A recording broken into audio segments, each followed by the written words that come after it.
This is Opinion House Media. The country is currently mourning the death of Chief of Defense Forces Francis Ogolla. Ogolla was reported dead after a chopper he was traveling in alongside with other officials crashed in Kaben Market East on Thursday evening. Now, the chopper is said to have been carrying 12 people, including officers of the rank of general, when it went down. Now, the officers were surveying the area ahead of the planned deployment of more troops to battle cattle rustlers in the area. Now, the police have reported that 9 of the officials have been reported dead. Now, of course, I'm going to take you through on what exactly the Chief of Defense Forces has been through since before he got to his high ranks. Now, Francis Ogolla was named the new Chief of Defense Forces in changes in the military in April 2023. Now, he took over from General Robert Kibochi, who departed after attaining the mandatory age of 62. After the appointment, General Ogolla was the Vice Chief of the Defense Forces. Now, General Ogolla was a graduate of the École Militaire de Paris and the National Defense College of Kenya.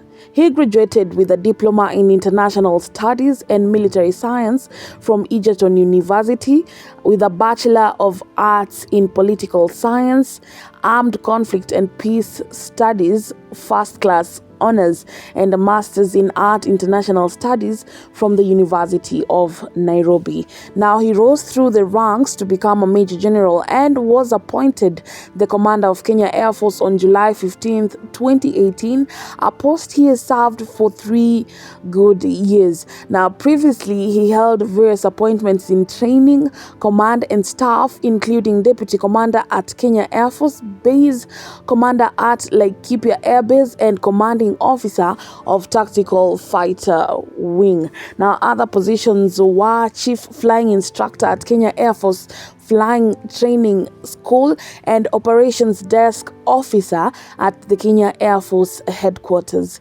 He also served in the former Yugoslavia as an observer and military information officer from 1992 to 1993, as chairman of the Military Christian Fellowship from 1994 to 2004, and as co-chair of the Association of African Air Chiefs between 2018 to 2019. Ogolla is married to Eileen Ogolla and blessed with 2 children and a grandson. Now, Ogolla, of course, had hobbies which included reading and playing golf. Now, the CDF is the highest ranking military officer in the KDF and the principal military advisor to the President of Kenya and the national security.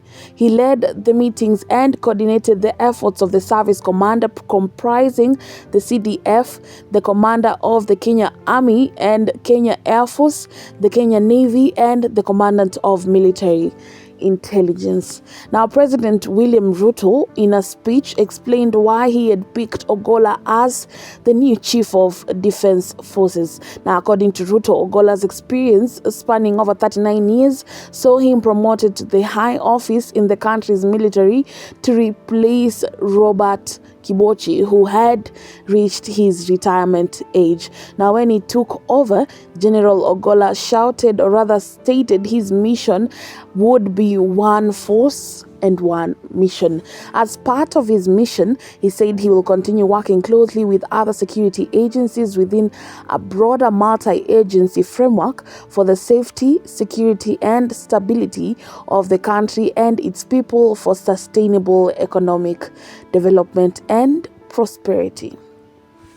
Now, it's indeed sad that we have lost legends in our country, and above all, the Chief of Defense Forces. My sincere condolences to the family members. Now, of course, that's what we had in store for you right here in Opinion House Media. I'm your host, as you know, Jojo Tyra.